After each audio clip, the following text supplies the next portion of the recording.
All right, it's time to get into our first recipe for this term. We are making vegan ganache. I have some of my things already ready to go. This is called mise en place. So I already have my chocolate ready to go. I have my coconut milk measured out for me, ready to go onto the stovetop. I have my cayenne pepper, which is optional. And I also have my vanilla. And not just my vanilla, but have a measuring spoon for that vanilla as well. All right, so let's get started. I have my coconut milk. I'm gonna put it on medium low.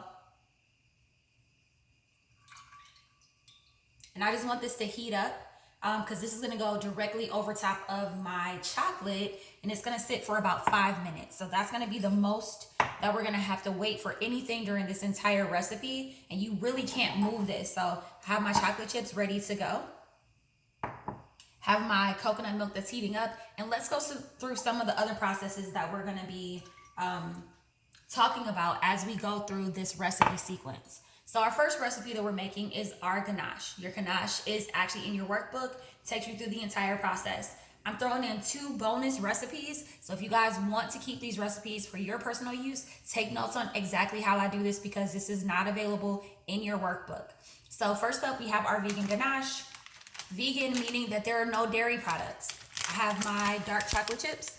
If you flip around to the ingredients on your chocolate chips, please make sure that under the ingredients, there is no dairy contained in your chocolate. Super important. A lot of times you'll see dark chocolate and you assume, well, it's dark chocolate. There are no milk solids, there are no milk fats, and there will be some in that dark chocolate. So check your ingredients to make sure that there's no milk solids in your dark chocolate. All right, so I can kind of hear that my mixture is bubbling up. You guys see that steam? So that means that I'm going to actually allow this to cool down just a little bit. I don't want it to curdle our chocolate. And what I'm gonna do, I'm actually just gonna pour this over top of the chocolate, and we're gonna cover this and let this sit for 5 minutes. So 5 minutes, we're gonna let this sit. I know you're probably thinking we need to stir it. How's it gonna melt? But I will show you exactly how it melts. We're actually just gonna use some of the heat from that coconut milk in order to melt our chocolate today. So what I'm gonna do, I'm gonna cover this up. I'm gonna put 5 minutes, well maybe I'll put 4 minutes and 30 seconds onto our timer.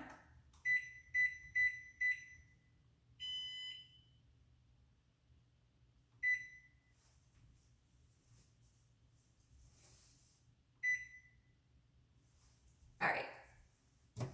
And let's walk through the rest of the ingredients. So in light of me using a dairy milk, I'm actually using coconut milk today. The coconut milk that you want to use is going to come out of a can, or it's going to be a coconut milk that has not been pasteurized and put into a box like how our milk is going to come when we go to make our Frosty. So coconut milk in a can, full fat coconut milk. Then I have my cayenne pepper. Cayenne pepper is going to be optional, gives it a little bit of a kick if you're just using this as a ganache. If you're going through to make this into a Frosty, I advocate you leaving that cayenne pepper out because the kick is going to get a little bit weird once it gets to the Frosty stage. And then last but certainly not least, I have my vanilla. The vanilla is more or less volatile when you heat it up. So our vanilla is going to get added into our ganache after we mix that together. It'll be one of the last things that we add in. So that's it. Coconut milk. We have our chocolate chips that are already working together. Have my cayenne pepper that's optional. And then I have my pure vanilla. That's all I need for the vegan ganache. That's it. Pretty simple, pretty straightforward. So my next step is going to be, once I have that vegan ganache, to go ahead and make a frosting if I want to make the Frosty. Or if I just want to make frosting because I am creating a cake or cupcakes. So this is going to be a more rich frosting. And what I'm going to do, I'm actually using coconut sugar. So this is actually vegan and refined sugar free. That's going to give it some depth. It's going to give that Frosty the depth that you usually taste when you are consuming a Frosty or a chocolate malt. So our coconut sugar is pretty vital. If you just have regular powdered sugar, that's okay as well, but the coconut sugar is going to give you a depth of flavor. And then I have some plant butter. So we're gonna make this a vegan Frosty. So my plant butter is actually from Country Crock. I got this at the grocery store. You can find it anywhere. It is softened. So this has been sitting out at room temperature. And all I'm gonna do, I'm gonna take this and I'm gonna put this into the bowl that I have waiting. Remember, mise en place. That means that I have everything ready to go before I start my recipe so that I'm not scrambling once I'm doing the recipe. So let's grab a spatula. Maybe. All right. I want to get as much of the butter off of this as possible. So I like to use a spatula to scrape the butter off of the paper if I have paper. I enjoy using Country Crock vegan products because they don't have a ton of additives in them. A lot of times with vegan food, you can kind of tell the line of, yes, this is vegan, but is it still good for me? Because there are so many additives to that vegan food once it begins to be processed. So Country Crock, not as bad. There are not a ton of processed elements in their vegan butter. It's primarily whatever the base is on the top of the box.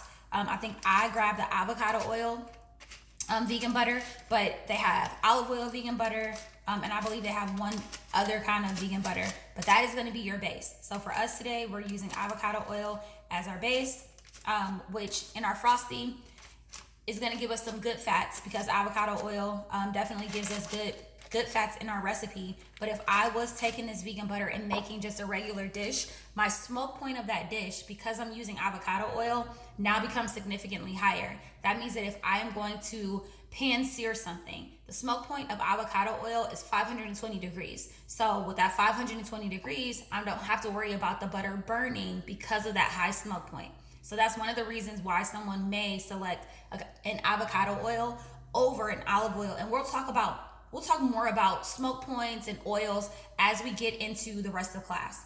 All right, I'm gonna grab a paper towel for my hands.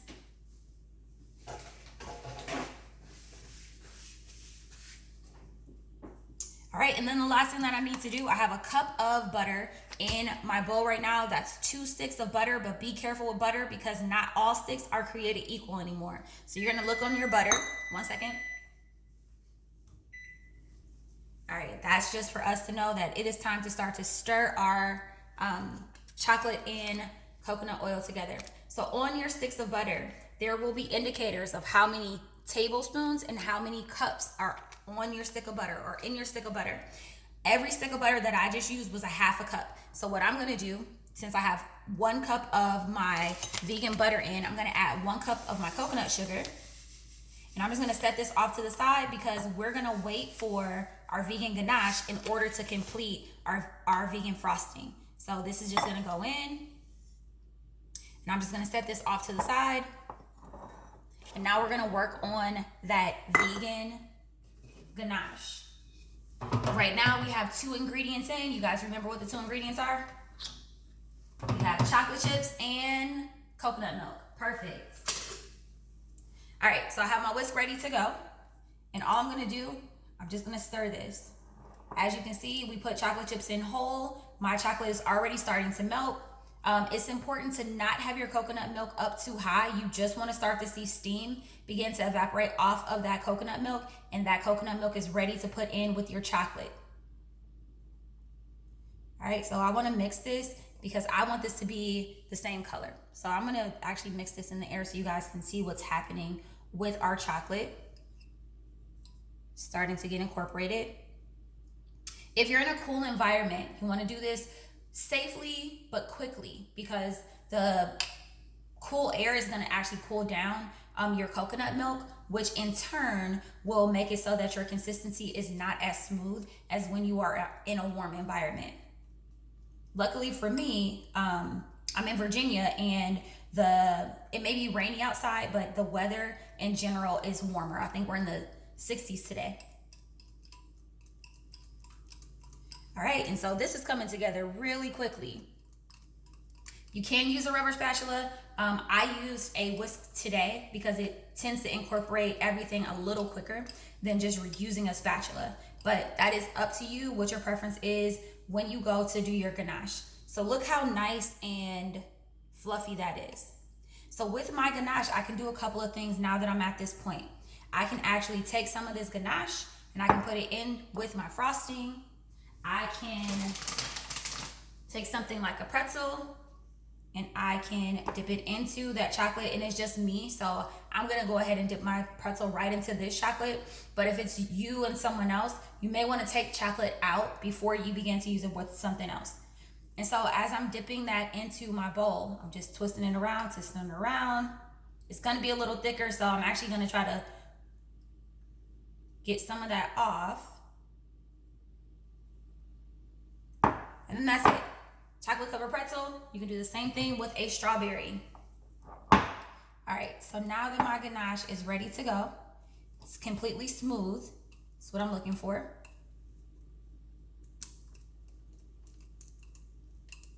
I'm gonna take this ganache and I'm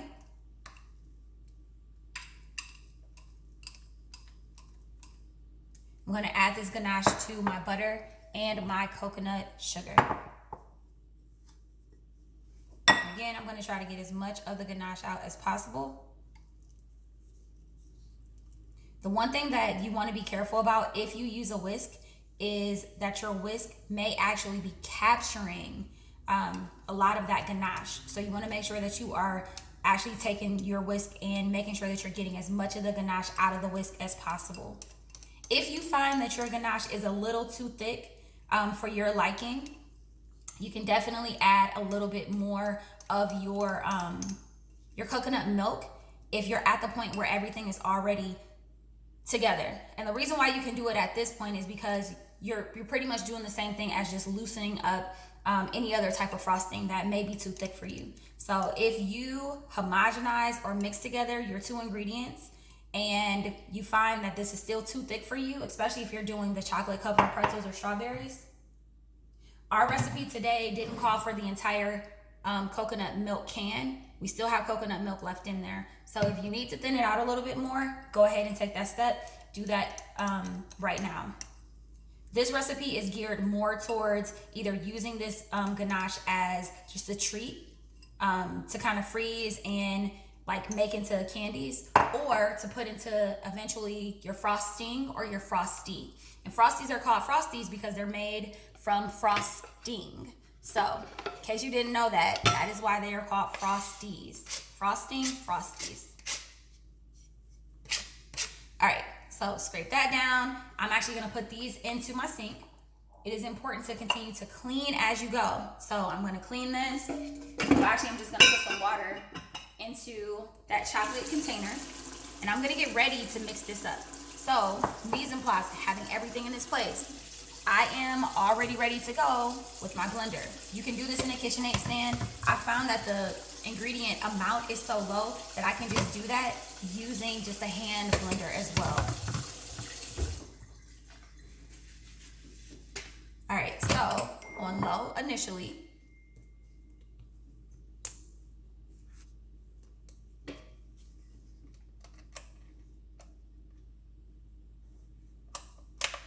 All right, let me select another outlet that may be working. That's important too. Check your outlets. All right, there we go. Or reset your outlet. All right, so we are going to stir this around. Again, I want this to be homogeneous or the same color. So I'm gonna put this back down. I can see the chocolate flying, so I don't want to have chocolate all over me.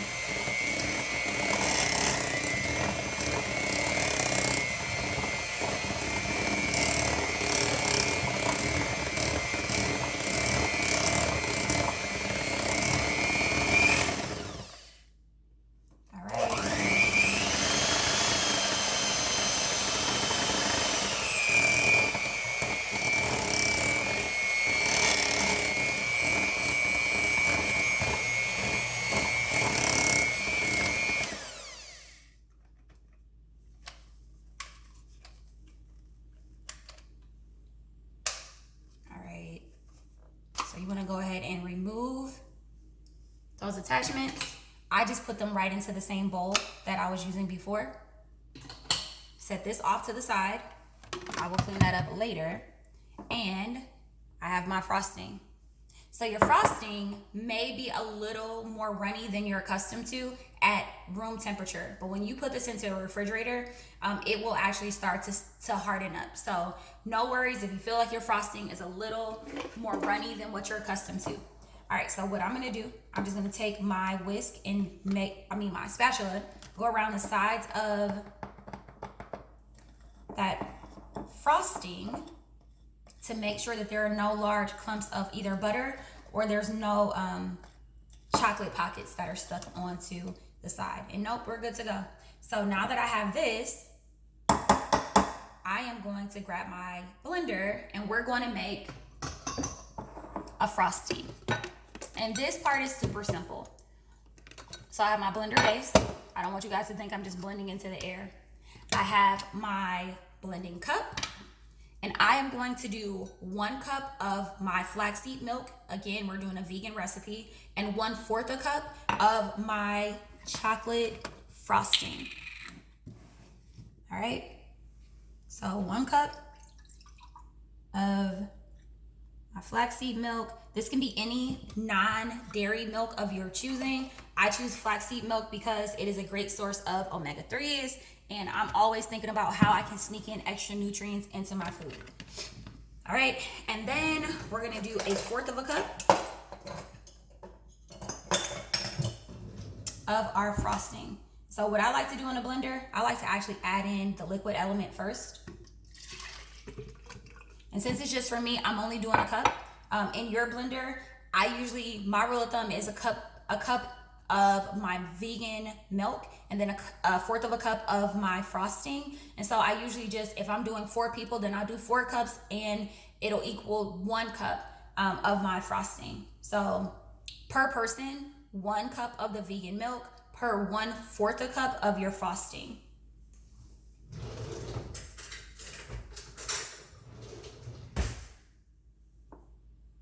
And again, consistency, once you try it the first time, you'll know whether or not you wanted your Frosty to be thicker or thinner.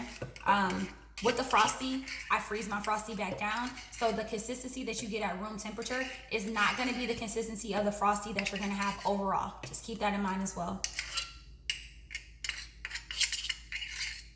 All right, so I'm gonna scoop out as much of that as possible. And put my lid on.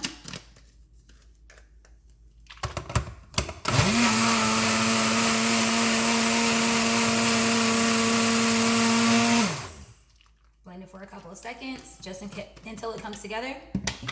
Let me show you guys what our Frosty looks like right now.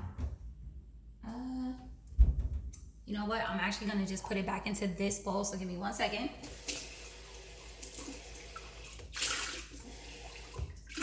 So I want you guys to be able to see my cups have color on them, so you wouldn't be able to see if I put them into my regular cups. All right. So I have my Frosty. Notice it is in liquid form. That's perfectly fine because this needs to be frozen. So it looks very liquidy. It looks like chocolate milk. But once I freeze this, it has the consistency of a Frosty. So if my Frosty is already cooled down or it's already frozen, I can just take my frozen Frosty, put it in with the milk and get the Frosty that way. But if I'm working with fresh frosting that hasn't been cooled down, then I need to freeze this. But look at that color, check the consistency. If you're making this at home, tasting your food is uber important. Make sure that you're tasting your food. Taste for sweetness, taste for vanilla. Maybe you guys want some more vanilla. Maybe you want to add in some more chocolate. Maybe you want to add in more of your sugar, whether it's coconut sugar or powdered sugar. Just make sure that you're checking it. People usually love the vegan Frosty. So if you guys make it, send me pictures so that I can send them into the school's account, because usually they try to feature our students on the account to show what we're doing in class. And I think that this is a really fun recipe that most people have consumed a Frosty if you live in Ohio and you've been to Wendy's, but not many people have made them themselves. So hopefully you guys try it. If you tried along with me, I love to see the results, and we will get back into the rest of class.